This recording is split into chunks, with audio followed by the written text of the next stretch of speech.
Amém, irmãos? Paz do Senhor Jesus. Eu quero compartilhar com os irmãos uma palavra que está em Mateus, capítulo 27.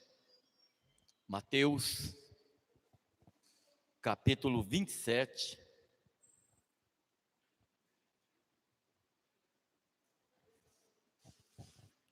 Amém?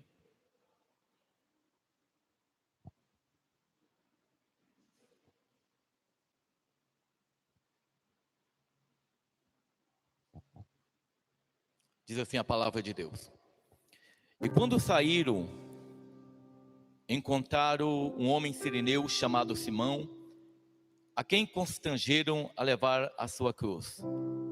E chegando ao lugar chamado Gólgota, que significa lugar da caveira, deram-lhe a beber vinho misturado com fel, mas ele, provando, não quis beber. E havendo-o crucificado, repartiram as suas vestes, lançando sorte para que se cumprisse o que foi dito pelo profeta.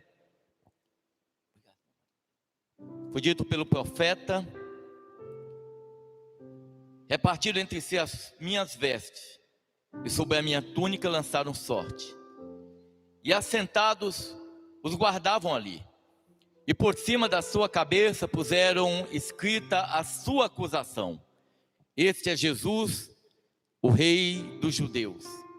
E foram crucificados com ele 2 salteadores, um à direita e outro à esquerda. E os que passavam blasfemavam dele, meneando a cabeça e dizendo: Tu que destrói o templo e em 3 dias o reedifica, salva-te a ti mesmo, se és o Filho de Deus, desce da cruz. E da mesma maneira também, os príncipes do sacerdote com os escribas, os anciãos, os fariseus, escarnecendo diziam: Salvou os outros e a si mesmo não pode salvar-se? Se é o rei de Israel, desça agora da cruz e creremos nele. Confiou em Deus, livre-o agora. Se o ama, porque disse: Sou filho de Deus. E o mesmo lhe lançaram também em rosto os salteadores, que com ele estavam crucificados. E desde a hora 6ª houve trevas sobre a terra até a hora 9ª. E perto da hora 9ª exclamou Jesus em alta voz, dizendo: Eli, Eli, lema sabachthani, isto é, Deus meu, por que me desamparaste? E alguns dos que estavam ouvindo isso dizia: Ele chama por Elias. E logo um deles, correndo, tomou uma esponja e embebeu-a em vinagre, e pondo-a numa cana, dava-lhe de beber. Os outros, porém, diziam: Deixa, vejamos se Elias vem livrá-lo. E Jesus, clamando outra vez com grande voz, entregou o Espírito. E eis que o véu do templo se rasgou em 2, de alto a baixo, e tremeu a terra, e fenderam-se as pedras, e abriram-se os sepulcros, e muitos corpos de santos que dormiam foram ressuscitados. E ainda dos sepulcros, depois da ressurreição deles, entraram na cidade santa e apareceram a muitos. E o centurião e os que com eles guardavam a Jesus, vendo o terremoto e as coisas que haviam sucedido, tiveram grande temor e disseram: Verdadeiramente, este era o Filho de Deus. E estavam ali, olhando de longe, muitas mulheres que tinham seguido a Jesus desde a Galileia para o servir, entre os quais estavam Maria Madalena e Maria, mãe de Tiago e de José, e a mãe dos filhos de Zebedeu. Amém? Senhor Jesus, mais uma vez, Pai, nós estamos na Tua presença. Ó Deus de glória, Pai, eu vou pregar a Tua palavra, meu Deus. Senhor Jesus, eu sei, Pai, que eu sou assim como essa caixa de som, que eu falo e minha voz ressoa por ela. Senhor, eu sou como essa caixa de som, Pai.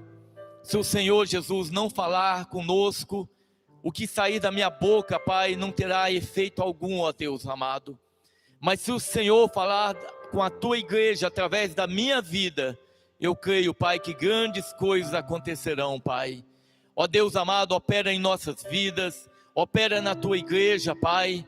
Meu Deus, que neste momento que aqui estamos reunidos, que nada venha impedir, ó Deus amado, o teu agir, a tua presença, Pai, no nosso meio. Senhor Jesus, mais uma vez eu lembro a Ti, Pai, que a razão única de estarmos reunidos neste lugar é para entoar louvores ao Teu nome, é para prestar este culto a Ti, ó Deus de glória.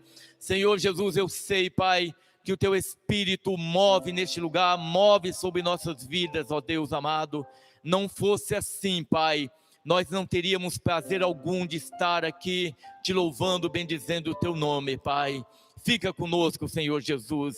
Eu Te peço, ó Deus, em nome do Senhor Jesus. Amém, Pai. Amém, Senhor. Se eu fosse dar um tema para essa mensagem, eu falaria colocaria às 6 horas. Eu acho que seria um assunto interessante, um tema interessante. As 6 horas mais importantes da história da humanidade. As 6 horas que foi decisiva para que hoje nós tivéssemos livre acesso a Deus. Jesus, ele veio com um propósito, né? À luz da palavra do Senhor. Quando Adão e Eva caíram, a comunhão que Deus tinha para com o homem, essa comunhão ela foi rompida. O homem não tinha mais comunhão com Deus. Para que o Senhor Deus falasse com o homem após a queda de Adão e Eva, Deus levantou homens, a quem o Senhor chamou de profetas. Aqueles homens, eles falavam aqueles que o Senhor queria, aos reis, a Israel. Através desses homens, eles eram os porta-vozes, aqueles que falavam aquilo que Deus queria. Seriam os mediadores entre Deus e o homem, porque eles falavam aquilo que o Senhor determinava. Mas o Senhor, irmãos, eu creio que no coração do Senhor Deus, Ele sempre teve a saudade daqueles momentos íntimos que Ele tinha para com Adão, para com Eva lá no Jardim do Éden. O Senhor, Ele sempre teve o prazer de falar com o homem, não por intermédio de alguém, mas Ele falar intimamente, assim como Ele gosta de falar conosco, seja através da palavra, ou seja através de uma oração, quando você está no teu quarto, de joelhos, clamando a Deus, falando para com Deus. Então o Senhor, eu creio que Ele tinha saudade desse momento. O Senhor, Ele tinha saudade dessa união para com o homem. E dentro desse projeto de Deus, quando o Senhor Deus viu que o homem tinha falhado, que aquele homem que Ele fez, a sua imagem e semelhança, tinha cedido aos desejos da carne, à vontade humana, e aquele homem caiu, e que perdeu essa comunhão, o Senhor, de imediato, o Senhor Deus já tinha um projeto estabelecido. Só que o projeto de Deus talvez não fosse para aquele exato momento. Havia um momento determinado. E passaram 5, 6 mil anos mais ou menos, 4 mil anos, 5 mil anos. E aí o projeto de Deus, ele começa a ser implementado. Porque depois da queda de Adão, ainda que houvesse profetas na terra admoestando o povo, nós notamos claramente que o homem, ele sempre se distanciava de Deus. A apostasia, irmão, que nós vivenciamos no dia de hoje, ainda que muitos templos, existem muitas pessoas, mas isso não significa que aquelas pessoas que enchem templos, aquelas pessoas, elas são adoradoras. Não significa que aquelas pessoas que estão dentro dos templos neste momento, no Brasil afora, estão ali para adorar. São verdadeiramente cristãos, homens e mulheres que querem adorar a Deus. Muitos não estão ali, muitos não entenderam o propósito da vida cristã. E sempre o homem se distanciou de Deus. Sempre o homem se distanciou de Deus. Quando você olha o povo no deserto, aquele povo, eles adoraram bezerros feitos de ouro. Quando Josué entra na terra prometida, aquele povo distanciava. O livro de Números, o livro de Juízes, mostra o quão distante o povo andou do Senhor. A gente observa o tempo todo, poucos são aqueles que verdadeiramente serviam a Deus de todo o coração. Sempre foram poucos homens que serviam ao Senhor. Quando o último profeta, Malaquias, ele profetiza, após Malaquias, nós vamos viver um período que os comentaristas, os estudiosos chamam de período de trevas, porque foi cerca de 400 anos onde Deus não falou com Israel através do profeta, e nem houve uma manifestação de Deus naquela terra, irmão. Após 400 anos, o projeto de Deus começa a ser implementado. Deus manda teu filho, único filho, filho unigênito, Jesus Cristo, para que viesse a essa terra. Nasceu de mulher, porque a única maneira de alguém vir nessa terra é pelo nascimento. Jesus nasceu de mulher.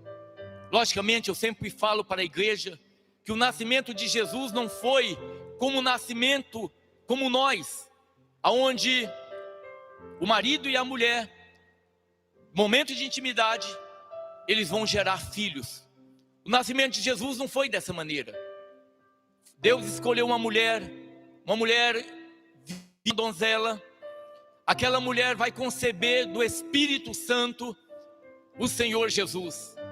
Por isso que eu sempre digo, se você fizesse o exame de DNA do Senhor Jesus, pegasse um cabelo de Maria e de José e fizesse o exame de DNA, o exame seria negativo. Jesus, ele não era filho nem de Maria, filho biológico nem de Maria nem de José, porque os exames dariam negativo para a paternidade de José e para Maria como mãe. Se isso que eu estou dizendo fosse mentira, a Bíblia toda ela perderia o sentido, ela não teria valor, porque Jesus, ele foi colocado, eu sempre digo, a célula que vai gerar o Senhor Jesus, aquela célula, ela já veio pronta, ela não precisou da junção de um gameta, de um espermatozoide e de um óvulo. Não houve essa necessidade, porque aquela célula enviada por Deus, ela já veio pronta, e ali nasceu Jesus. Mas o que eu quero enfatizar, eu não quero entrar na vida do Senhor Jesus, mas eu quero falar sobre as 6 horas de Jesus, irmão. As 6 horas mais importantes da tua vida, as 6 horas mais importantes de nossas vidas, irmão. As 6 horas em que Jesus, desde o momento em que ele foi crucificado até o momento da sua morte naquela cruz. E é isso que eu quero enfatizar para a igreja.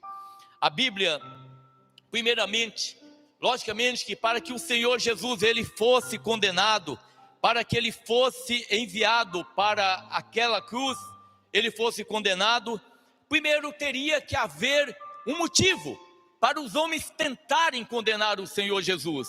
E quando nós olhamos na palavra do Senhor, primeiro, os judeus queriam condená-lo.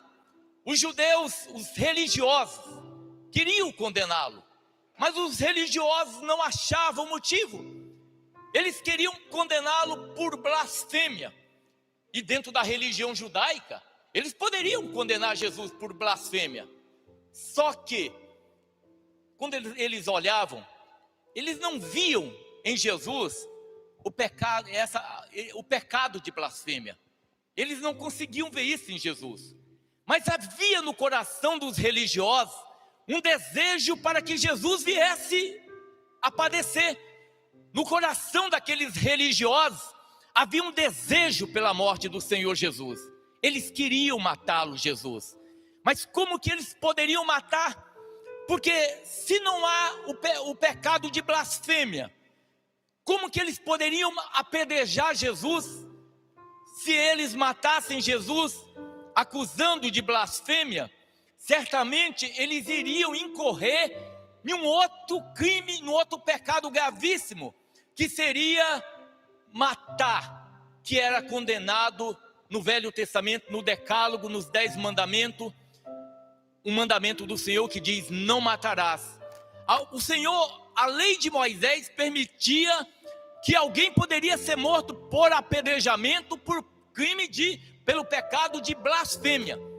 Eles poderiam, mas eles não fizeram, porque eles sabiam que Jesus não tinha cometido o pecado de blasfêmia, não havia blasfemado. E se eles matassem Jesus, então eles seriam culpados, eles seriam ser penalizados pelo pecado de homicídio, porque eles iriam matar Jesus sem que houvesse culpa alguma. Então eles vão até Pilatos, e a acusação que eles vão fazer contra Jesus é pela rebelião, pela rebelião, porque eles acusavam que Jesus estavam incitando o povo contra César, contra Roma.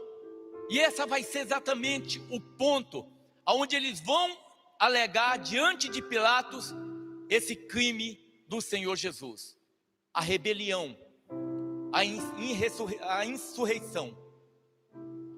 Mas Pilatos não consegue ver isso diante do Senhor. Ele não consegue ver, eu não vejo nada nele, eu não vejo nenhum mal. Isso que vocês acusam ele, isso não tem fundamento, eu não vejo. Irmãos, quando nós olhamos em João capítulo 18, tem um texto interessante, porque veja só, Pilatos, ele não consegue ver o pecado da vida do Senhor Jesus, ele não consegue ver o levante contra Roma por parte do Senhor Jesus, a desobediência contra Roma. Pilatos, ele acha que a vida do Senhor Jesus estava nas mãos dele.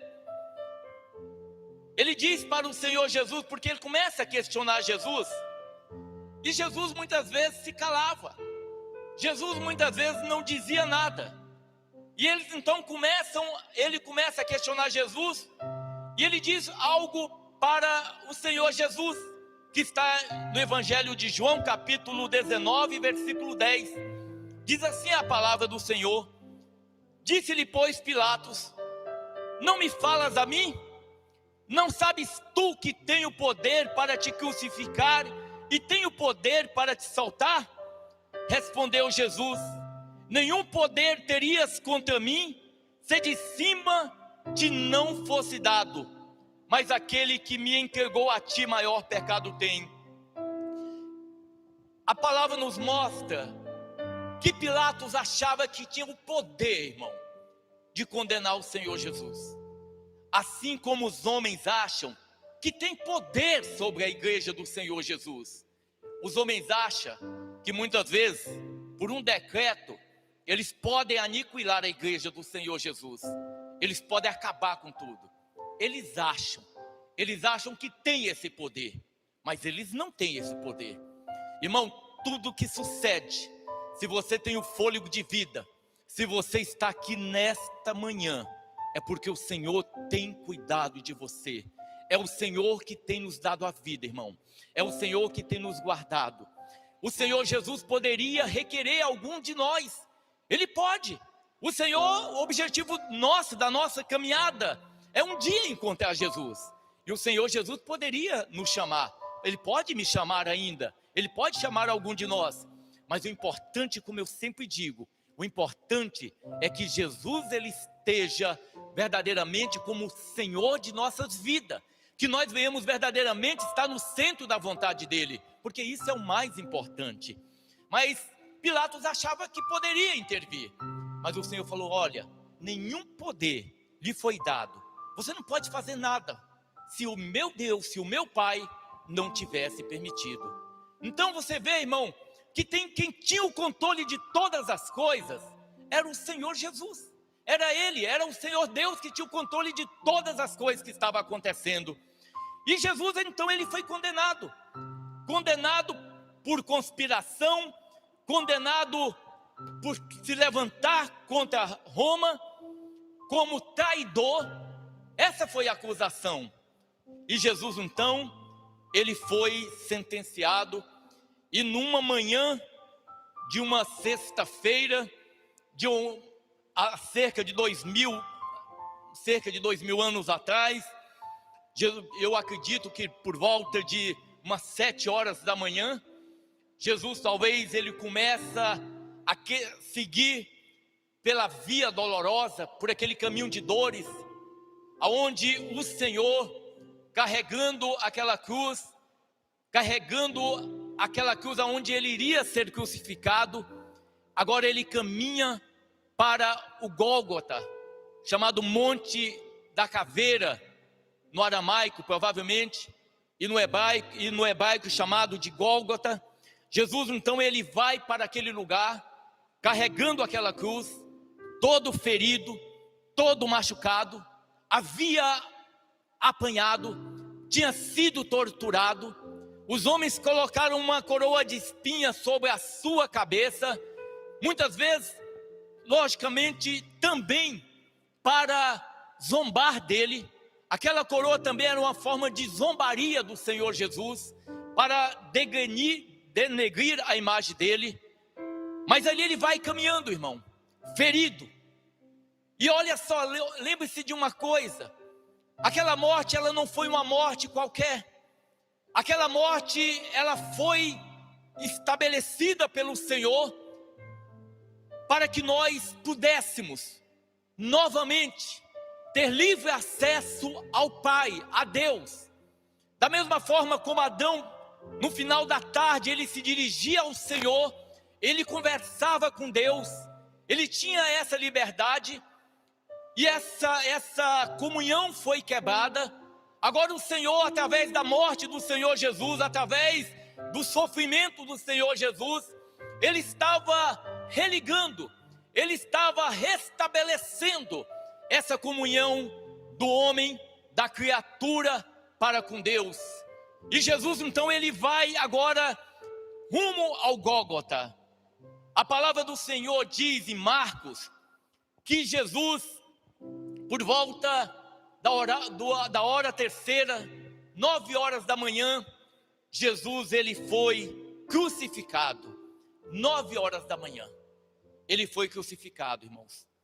Veja só, ele foi preso naquela cruz, e a palavra do Senhor diz que ele foi pregado entre 2 salteadores.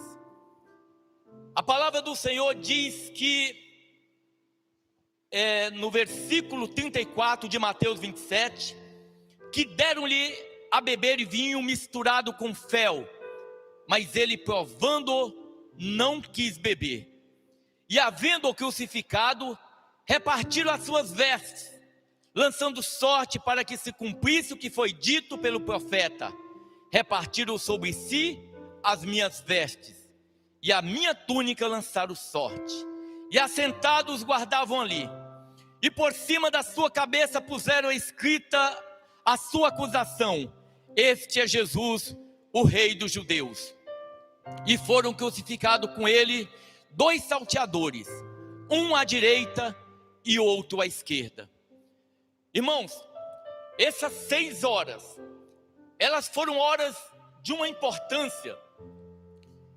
Por isso que eu disse para a igreja, as 6 horas mais importantes da história da humanidade foram exatamente esse momento. Porque ali, irmãos, estava em jogo a nossa vida. A vida de cada um de nós estava em jogo naquele momento. Jesus Cristo, ele veio como homem, diz a palavra. Mesmo ele sendo Deus, ele vem como homem. E como homem, ele estava sujeito às mesmas falhas que nós. Alguém perguntou para mim certa vez, se o diabo sabia que a morte de Jesus iria aniquilá-lo, por que o diabo permitiu que Jesus então fosse para o Calvário, fosse encaminhado para a morte, porque ele acreditava que Jesus poderia falhar. Veja só, ele tenta matar o Senhor Jesus usando homens, Herodes o Grande, quando Jesus é criança. Ele tenta seduzir o Senhor Jesus, quando Jesus é tentado no deserto. Em outras ocasiões ele tenta incitar os homens para matar Jesus, para apedrejar. Os religiosos levantavam-se contra o Senhor Jesus, e nada disso prosperou. Mas agora, às 6 horas, mais importante, iria acontecer, irmãos. E essas 6 horas o diabo depositou toda a confiança dele, acreditando que poderia vencer o Senhor Jesus. E é isso que eu quero mostrar para os irmãos. Primeiro, irmãos, a zombaria. Ele foi crucificado, com ele 2 salteadores, um à direita e outro à esquerda. E os que passavam blasfemavam dele, meneando a cabeça. Jesus, ele foi blasfemado pelos homens. Aqueles que passavam, muitos desses que passavam aqui, certamente, irmãos, muitos desses, em outros momentos, estavam seguindo a Jesus para ver os milagres. Muitos desses que meneavam a cabeça, que estavam ali talvez rindo do Senhor, zombando, falando palavras ofensivas contra ele, eram muitos daqueles que queriam ver os milagres, que certamente alguns dos que estavam meneando a cabeça, comeram do pão que ele multiplicou, quando aquela multidão estava ali ouvindo. E eu acho interessante isso, porque, infelizmente, irmão, Satanás sempre fez questão de blasfemar contra o Senhor Jesus. E a blasfêmia e a zombaria continua intensa, talvez hoje mais do que nunca. A zombaria, a blasfêmia é terrível. Eu sempre fico muito triste quando eu vejo crentes, irmãos, fazerem, como eu sempre digo na igreja, piadinhas com o nome do Senhor Jesus. Eu não brinco com o nome do Senhor Jesus. Eu não tomo o nome do Senhor Jesus em vão. Esse nome é precioso, irmão. O nome do Senhor Jesus. Jesus, ele é Deus, ele é o nosso Deus. A Bíblia diz que para não tomar o nome de Deus em vão. Então eu não posso tomar o nome de Jesus em vão. Eu não posso fazer piada com o nome de Jesus, irmão. É muito sério isso. Mas os homens fazem isso. Os homens zombam. Os homens brincam contra Jesus. No carnaval do ano passado, o que aqueles homens, que aqueles ímpios fizeram lá, foram zombar. Ainda que aqueles personagens não tem nada a ver com o Senhor Jesus, mas a mensagem que foi passada ali era uma mensagem de zombaria, de zombar do Senhor Jesus. O preço é alto sobre essa gente. A mão de Deus é pesada sobre essa gente, irmão. Porque a Bíblia diz que o Senhor Deus, ele não se deixa escarnecer. Mas esses homens aqui, eles meneavam a cabeça, balançavam a cabeça, zombando do Senhor. Irmãos, e quantos estão zombando hoje dentro dos templos do Senhor Jesus? Quando nós participamos de um culto a Deus sem reverência ao Senhor, nós zombamos do Senhor Jesus. Quando nós trazemos para dentro de um culto fogo estranho, seja todas essas heresias, tudo isso que tem que estar sendo trazido para dentro dos templos, o que é isso, irmão? Se isso não é zombaria ao nome do Senhor? A rosa ungida, por exemplo, que os irmãos ouvem todo domingo eu falar desse pecado gravíssimo, isso é uma afronta ao Senhor. Pessoas que recebem rosas ungidas para proteger a sua casa, para guardar a sua casa durante uma semana, tirando a fé de Jesus, tirando a confiança em Jesus. Isso é pecado grave, irmão. Esses homens zombam do Senhor. Quando um pastor comediante sobe no altar e fica fazendo anedota do Senhor Jesus, fazendo piadinhas com o nome do Senhor, para um monte de mundano, um monte de ímpios que frequenta templos ficar rindo, irmão. Isso é pecado contra Deus. Isso é pecado contra o Senhor. Isso é blasfemar contra o Senhor. Mas os homens não importam, irmão. Não importam. Eles vão muitas vezes aos templos, porque eles não querem Jesus. Muitos desses que meneavam a cabeça, como eu disse, certamente eles comeram do pão que o Senhor Jesus multiplicou. Eles comeram daqueles peixes que o Senhor Jesus multiplicou. Mas esses homens aqui, irmãos, eles desprezam o Senhor. E a gente tem visto muito isso. Desprezam as coisas de Deus. Tratam as coisas de Deus como fosse brincadeira. Não entende que um culto como esse aqui que nós participamos, um culto onde a igreja se reúne para adorar o Senhor, para bendizer o nome do Senhor, é algo santo, irmão. Subir aqui para pregar, subir aqui para louvar a Deus, toda atividade, limpar a igreja, tudo aquilo que nós fazemos é algo diferente. Isso aqui é santo. Isso aqui é santo por quê? Porque o nome do Senhor, ele é cultuado neste lugar. Lá no Monte Horebe, o Senhor diz para Moisés: Moisés, tira a sandália dos teus pés, porque o lugar que tu estás é santo. Não que o Monte Horebe fosse santo, mas a presença do Senhor Jesus faz de um lugar santo. Se nós estamos reunidos neste lugar para engrandecer o nome do Senhor, para bendizer o nome do Senhor Jesus Cristo, automaticamente, irmão, se Jesus ele está aqui, este lugar aqui é santo. E aquilo que nós ofertamos ao Senhor tem que ser santo. Nós não podemos trazer fogo estranho, nós não podemos trazer ministério de dança, nós não podemos trazer teatro, nós não podemos trazer rosa ungida, nós não podemos trazer sal grosso para dentro da igreja.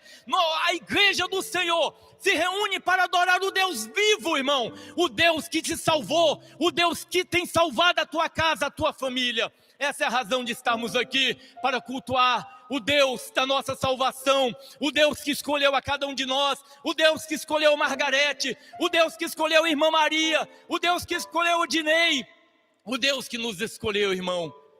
Agora nós estamos aqui reunidos diante desse Deus. Os homens blasfemam, irmão, mas não é o nosso caso.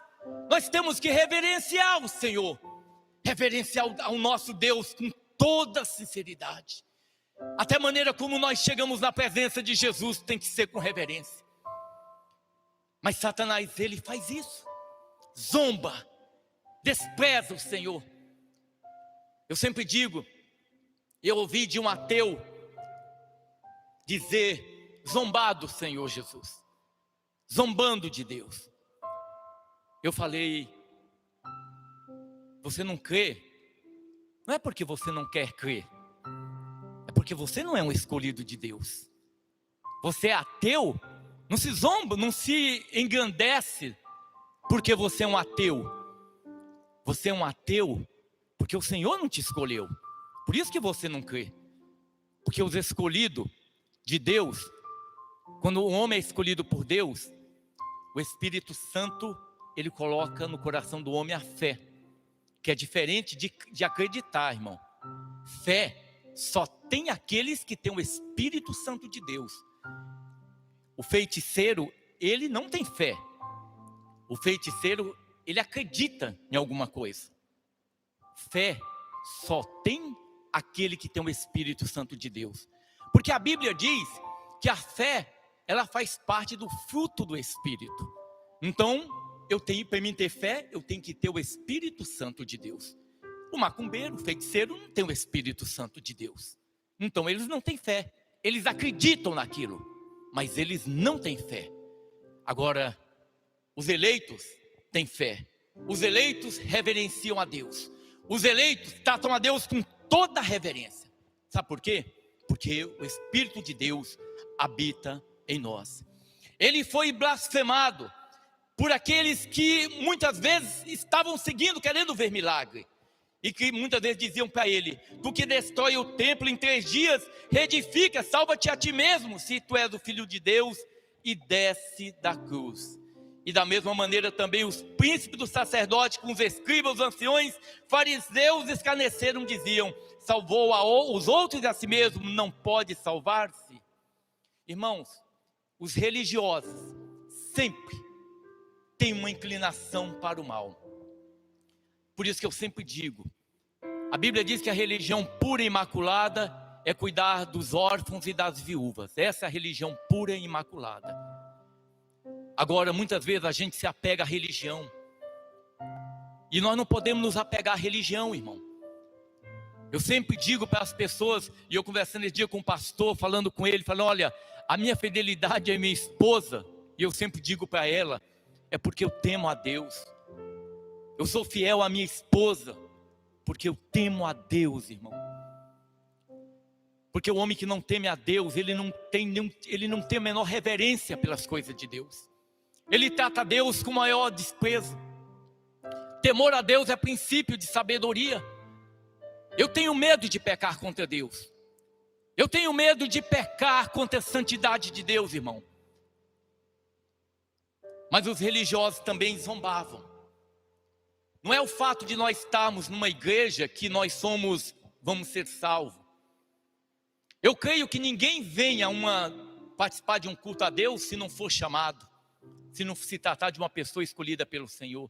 Ainda que alguns que não sejam escolhidos pode vir também. Mas eu creio que aquele que verdadeiramente tem o Senhor e ouvir a voz de Deus, aquele que verdadeiramente ouvir a voz de Deus, esse sim vai ser salvo. Por que vocês acham que há tanto pecado dentro das instituições? Por que vocês acham que tantas pessoas estão pecando? Por que vocês acham que há tanto adultério nos altares, irmãos? Porque esses homens perderam a glória de Deus, perderam o temor de Deus. Um homem que prega a palavra de Deus e adultera é um homem desprovido da graça de Deus, irmão. É um homem que perdeu o temor ao Senhor. A vida cristã é uma vida de autonegação. A vida cristã não é vida de prosperidade, de carro, de dinheiro. A vida cristã é a vida de autonegação da vontade humana, com o único propósito de fazer a vontade do Senhor Jesus Cristo. Esse é o nosso objetivo.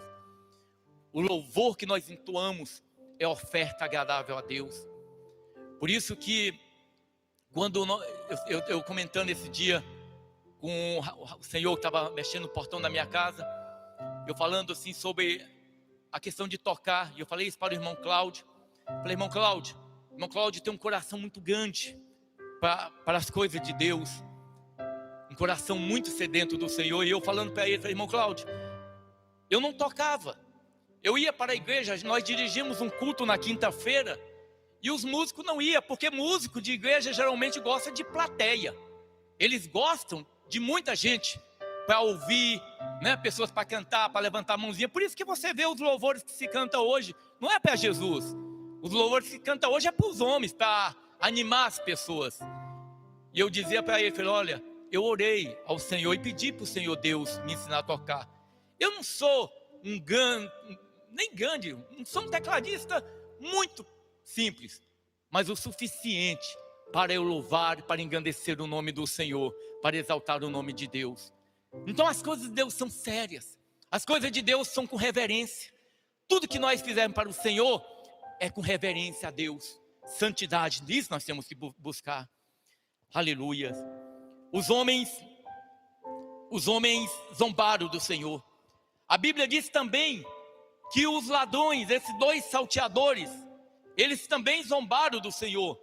No Evangelho de Lucas vai falar, somente no Evangelho de Lucas vai falar sobre esses dois homens. Lucas capítulo 23, a partir do versículo 39, diz assim: e um dos malfeitores que estava pendurado blasfemavam dizendo: se tu és o Cristo, salva-te a ti mesmo e a nós. Respondendo, porém, o outro repreendia, dizendo: tu nem ainda temes a Deus, estando na mesma condenação? E nós, na verdade, com justiça, porque recebemos os que os nossos feitos mereciam, mas este nenhum mal fez. E disse a Jesus: Senhor, lembra-te de mim quando entrares no teu reino. E disse-lhe Jesus: em verdade te digo que hoje estarás comigo no paraíso. Irmãos, dois homens, dois pecadores, Jesus crucificado no meio dos pecadores. Ele veio para os pecadores, ele veio para nós, e não poderia ser diferente a partida dele, irmão.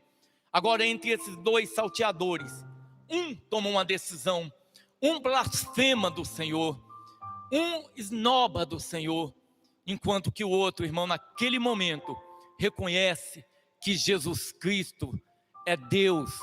E isso não foi à toa, isso não foi fruto do acaso, isso foi de Deus, isso foi o Espírito Santo, irmão. Por isso que eu vejo que muitas pessoas, às vezes uma pessoa, ela é tocada desde o ventre. Uma criança, ela começa a servir ao Senhor desde criança, como é o caso dos nossos jovens aqui, desde criança servindo a Deus. Mas outros demoram mais tempo. Eu demorei mais tempo, irmão Hélio talvez mais tempo, alguns aí mais tempo. Mas o importante, irmão, é que nós estamos servindo ao Senhor. Um desses salteadores conheceu a Jesus no momento final da sua vida. Se o homem verdadeiramente, se o Espírito Santo de Deus tocar no coração dele, pode promover o arrependimento. O arrependimento e o homem reconhecer que Jesus Cristo é Deus. Isso pode acontecer e a palavra do Senhor nos mostra. Isso pode acontecer. Mas o outro, irmão, o outro zomba do Senhor. O outro zomba do Senhor Jesus Cristo. Por isso que a gente não surpreende com nada o que acontece nesse mundo. As pessoas zombam do nosso Deus. As pessoas brincam com o nosso Deus. E a Bíblia diz agora que perto da hora nona, o Senhor Jesus passou praticamente 3 horas em silêncio, pregada naquela cruz, irmão. 3 horas em silêncio, pregado naquela cruz. Agora, perto da hora nona, por volta de meio-dia, Jesus, no versículo 46, diz que ele exclamou dizendo: Eli, Eli, lema sabachthani.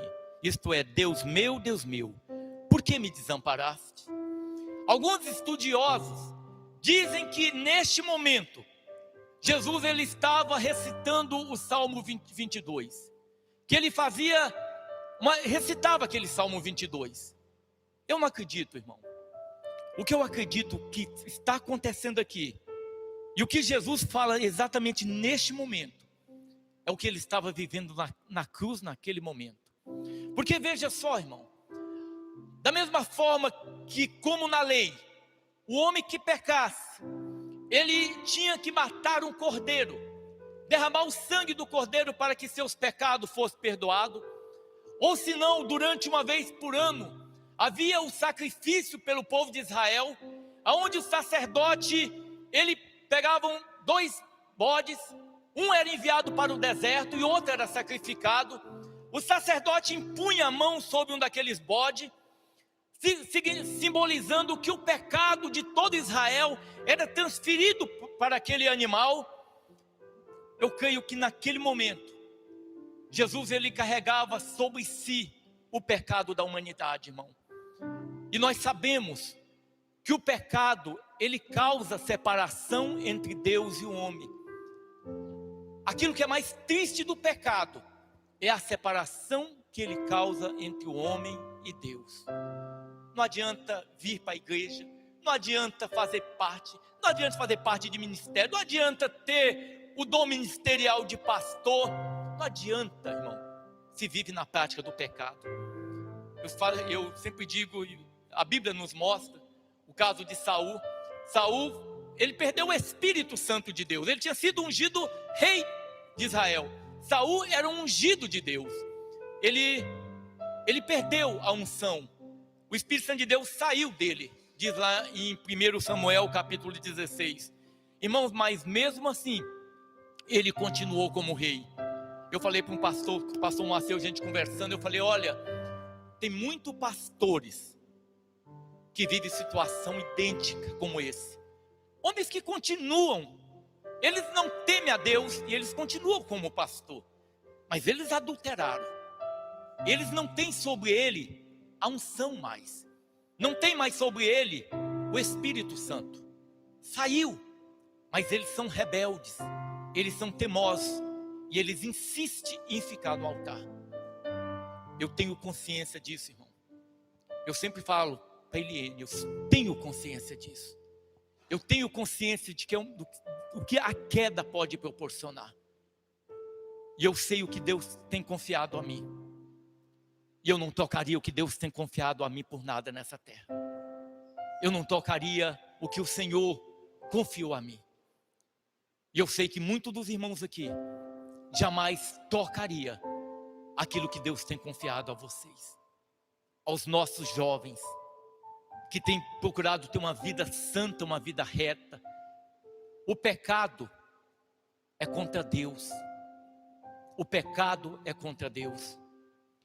Irmãos, quando esse salteador, ele começa a blasfemar contra Jesus, quando os religiosos começam a blasfemar contra Jesus, irmão, quando os homens, aqueles que muitas vezes iam ouvir Jesus falar, começam a blasfemar contra o Senhor Jesus. Esses homens eram um instrumento do diabo.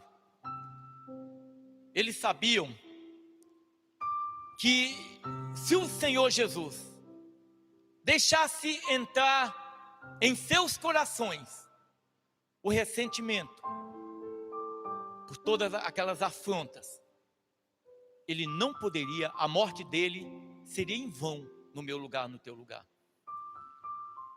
O Senhor Jesus, irmãos, naquele momento ele está desamparado de Deus.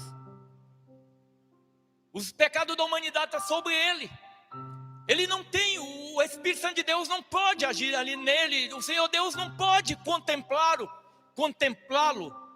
porque o Senhor não podia olhar, porque havia pecado sobre ele, não o pecado dele, mas o pecado da humanidade que foi levado sobre ele. Ele carregava os nossos pecados, as nossas culpas, ele carregava as nossas culpas.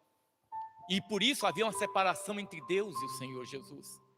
Então todas essas palavras que eram lançadas, todas blasfemam contra ele, toda zombaria que era feita contra o Senhor Jesus, irmão, isso poderia vir sentimento no coração dele.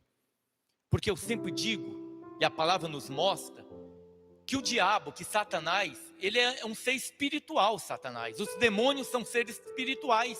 E ele precisa de corpos. Ele precisa de pessoas para ele estar agindo. Vai nos baixos meretriz e olha o tanto de mulheres servindo a Satanás, sendo usada pelo diabo. Olha nas bocas de fumo, quantas pessoas se drogando, sendo usada pelo diabo. Homens malignos que vendem drogas para destruir famílias.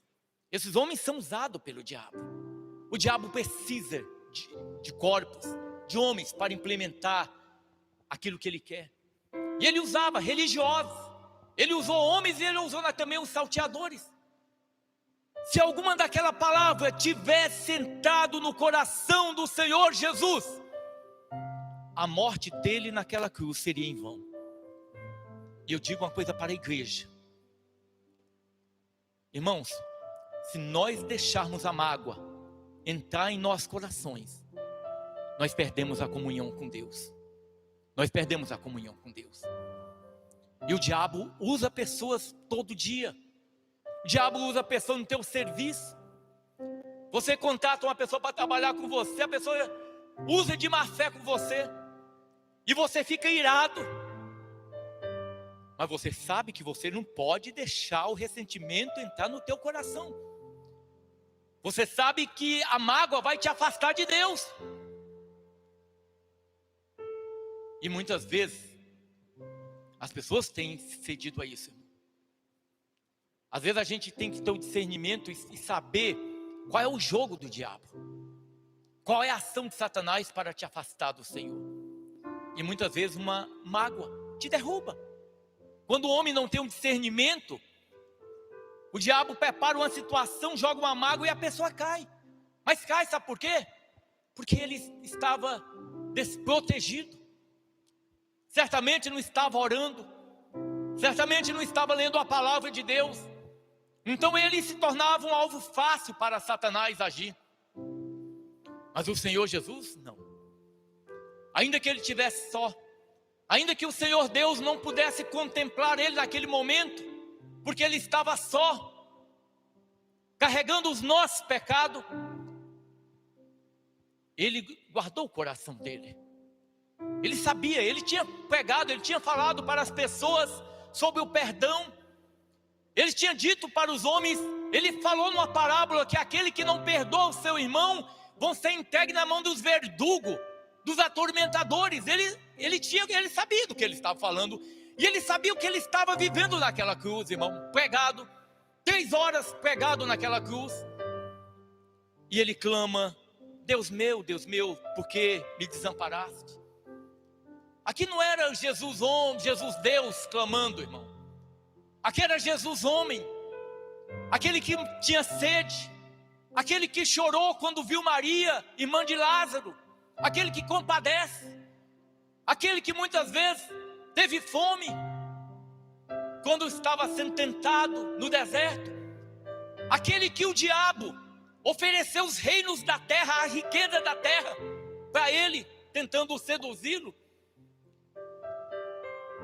Agora está esse Deus, homem, crucificado, clamando ao Pai: Eli, Eli, Deus meu, por que me desamparaste? E alguns dos que estavam ouvindo isso diziam: este chama por Eli. E logo um deles, correndo, tocou uma esponja, embebeu-a em vinagre e pondo-a numa cana, dava-lhe de beber. Os outros diziam: deixa, vejamos se Elias vem livrá-lo. E Jesus, clamando outra vez com grande voz, entregou o teu espírito. Irmãos, a partir do meio-dia, a Bíblia diz assim que houve trevas sobre a terra, uma escuridão total sobre a terra. Aquela escuridão, eu creio que ela foi tão profunda, irmão, que o dia virou noite. Mas não houve, eu estava lendo alguns comentaristas bíblicos, naquela época não houve nenhum eclipse. Não tem informação que houve um eclipse para que o dia se escurecesse a ponto de se tornar noite ao meio-dia. Não tinha nenhuma informação com relação a isso. Mas o dia escureceu. E eu vou dizer para a igreja o que eu compreendo por essa escuridão que veio naquele momento, quando Jesus estava naquela cruz por volta de meio-dia. E aquela escuridão, ela permaneceu até as 3 da tarde. Naquele momento eu vejo que o Senhor Jesus,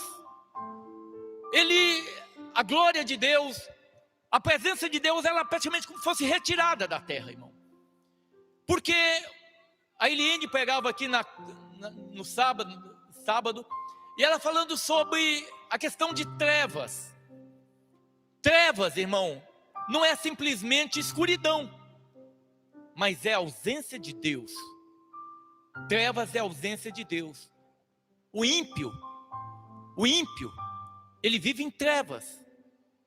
A alegria dele é no copo de bebida alcoólica, é usando droga, ou é numa vida devassa de pecado, de prostituição. Essa é a vida deles. Eles vivem em trevas, eles não têm a presença de Deus. Quando a presença de Deus sai da terra, irmão, quando os olhos do Senhor, eles não podem contemplar o Senhor Jesus naquele momento, eu creio que há escuridão sobre a face da terra, ausência de Deus da face da terra.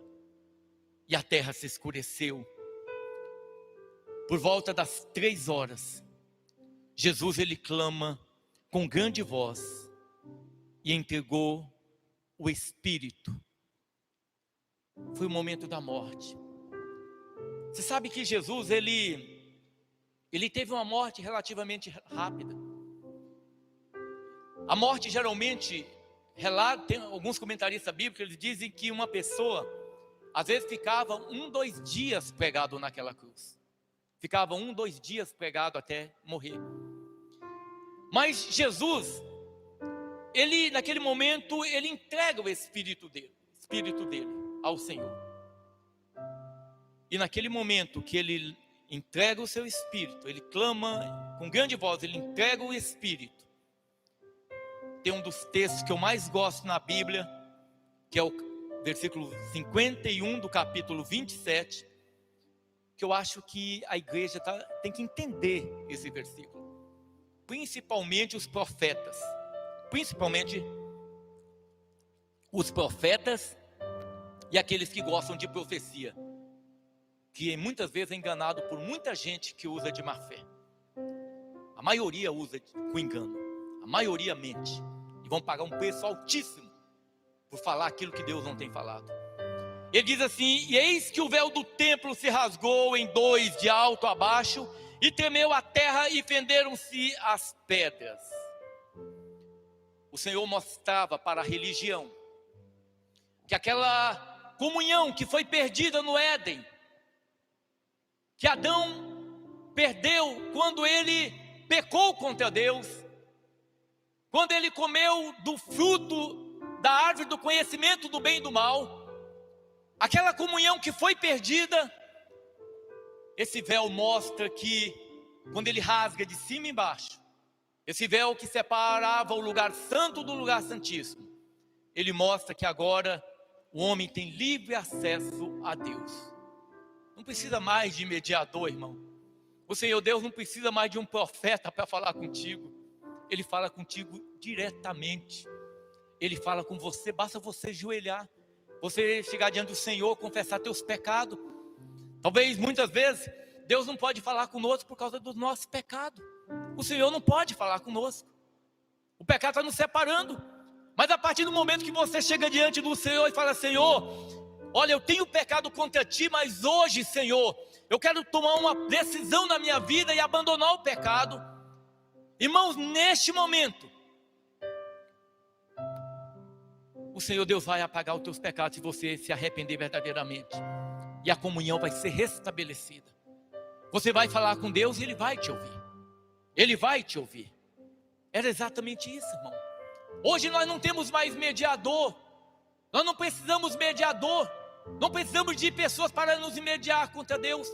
A Bíblia diz que há um só Deus e um mediador entre Deus e o homem, Jesus Cristo, o homem. É Jesus. Você tem livre acesso a Deus através de Jesus. Você fala, você ora. Você não precisa de homens orar por você. Você tem que orar. Você tem que orar. Nós como pais, nós oramos. Nós como igreja, nós oramos um pelos outros. Os irmãos ligam: pastor, olha, a pessoa está enferma, fulano está passando por luta. Nós nos unimos como igreja e nós oramos, intercedemos. Eu sei que muitos irmãos têm orado por nós, um orando pelos outros, como diz a palavra de Deus, mas nós não vivemos atrás de fulano. Olha, fulano ali, ele ora e acontece. Não, irmão.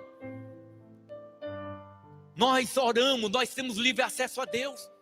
Às vezes, lógico que a gente precisa: ô irmã Maria, esteja intercedendo por mim.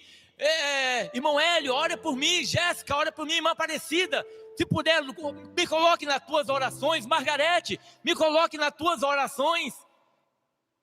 Eu sei que as pessoas não têm orado pelo outro, irmão, mas você tem livre acesso a Deus. O véu foi rasgado, o véu foi rasgado. Nós como igreja, nós temos que entender isso. Tem irmão que não entende isso. Tem irmão que anda Cuiabá inteiro atrás de profeta e não se converte a Deus. E se morrer dessa maneira, vai para o inferno, irmão. Porque não entende as coisas de Deus. Não entende o evangelho. Vive atrás de homem. E muitas vezes, quando as pessoas começam atrás desses adivinhos, o diabo manda pitonisas para falar aquilo que eles querem ouvir. Manda, irmão. O véu foi rasgado. O véu rasgou de alto embaixo, tremeu a terra e fenderam as pedras. E no versículo 52, e abriram-se os sepulcros, e muitos corpos dos santos que dormiam foram ressuscitados. Irmãos, onde está Moisés hoje? Moisés, eu creio que Moisés hoje ele está com Deus. Onde está Elias? Elias não conheceu a morte. Enoque não conheceu a morte, foram subir para morar com Deus. Mas muitos homens, muitos santos estão hoje contemplando a glória do Senhor. Aqueles que morreram após o Senhor Jesus, como Paulo, como Pedro, como João, como Maria, esses estão no paraíso. E à luz de Tessalonicenses, eles estão dormindo. E à luz da parábola do rico e Lázaro, eles estão no seio de Abraão. Como o Senhor diz para esse salteador: hoje estarás comigo no paraíso. Irmão, Jesus ele não foi no inferno, irmão. Jesus ele não foi ao inferno. Eu não sei se os irmãos têm observado, tem muito crente que não sai do inferno. Tem um monte de crente que toda vez vai no inferno, arrebatado no inferno. No inferno, a Bíblia mostra que quem vai para o inferno nunca mais volta. Quem vai para o inferno não volta, irmão. Esses crentes que vão no inferno, esses crentes é porque eles são de lá. Aliás, eles mentem, né? Porque quando eles forem, eles não vão voltar mais. Ninguém foi ao inferno e voltou, irmão. Jesus ele não foi ao inferno. Jesus ele foi ao paraíso quando ele morreu. E lá ele passou 3 dias até o dia da ressurreição. A palavra do Senhor diz também que naquele momento, e saindo dos sepulcros, no versículo 54 diz assim: o centurião e os que com eles aguardavam a Jesus, vendo o terremoto e as coisas que haviam sucedido, tiveram um grande temor e disseram: verdadeiramente este era o Filho de Deus. Aleluia, glória a Deus. Na morte do Senhor Jesus, irmão, talvez fosse o guarda que estivesse cuidando ali, porque sempre tinha um guarda cuidando. E esse guarda, naquele momento da morte do Senhor, ele reconhece que verdadeiramente Jesus, ele era o Filho de Deus. Glória a Deus, aleluia. A obra do Senhor sendo feita. A obra do Senhor sendo feita, irmão. A morte de Jesus não foi algo em vão. A morte de Jesus não é brincadeira. O Senhor não te chamou das trevas, irmão, para que você viesse ser animado dentro da igreja. O Senhor te chamou para que você fosse santo, para que você adorasse em espírito e em verdade. O Senhor nos chamou para que nós proclamemos o Evangelho. O Senhor nos chamou para que nós o adoremos em espírito e em verdade. Esse é o propósito, irmão. Esse é o propósito da nossa vida com Deus. Por isso que o verdadeiro cristão, ele jamais participa de campanha para obter bens material ou coisas desse mundo, irmão. O verdadeiro cristão, o único prazer dele é fazer a vontade de Deus, é fazer a vontade do Senhor. O verdadeiro cristão, ele não se abala com as adversidades. Às vezes o diabo usa determinadas pessoas para tentar minar o cristão, para causar dano, para causar tristeza. O diabo usa pessoas, como eu disse. Aquele que permite, ele usa. Mas o verdadeiro cristão, irmão, ele jamais vai negar o seu Deus. Pode ter fome, pode haver doença, pode haver luta, pode haver tempestade. Ele jamais vai deixar de adorar o Senhor Jesus Cristo. Como diz o profeta: ainda que a figueira não floresça, nem haja fruto na vide, o produto da oliveira mintam, os campos não produzam mantimento, as ovelhas da malhada sejam arrebatadas, todavia me alegrarei no Senhor, exultarei no Deus da minha salvação. Essa morte, ela não foi em vão, irmão. Essa morte nos leva a Deus, irmão. Nós fomos comprados por um alto preço. Nós fomos comprados por um alto preço. Hoje, se você tem a liberdade de orar, de falar diretamente com Jesus, de dirigir a Deus diretamente, falar com Ele, irmão, é porque um dia Ele mandou seu Filho unigênito para que morresse naquela cruz, para que desse a vida por nós. E hoje nós estamos aqui para adorar o Senhor.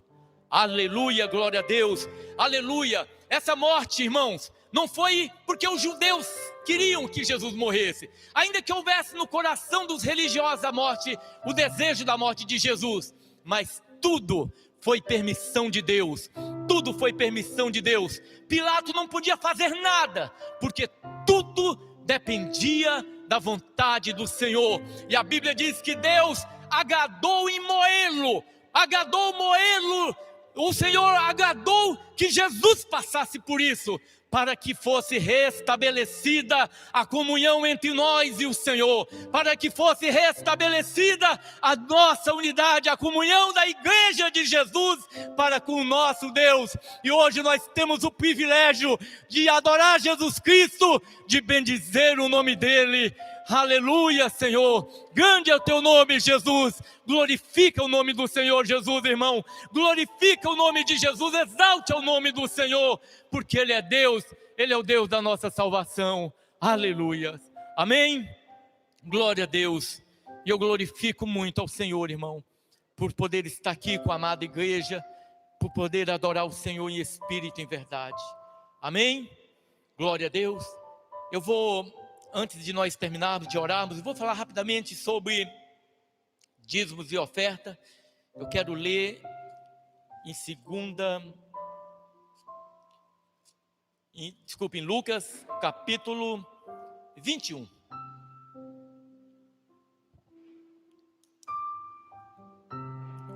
Lucas capítulo 21.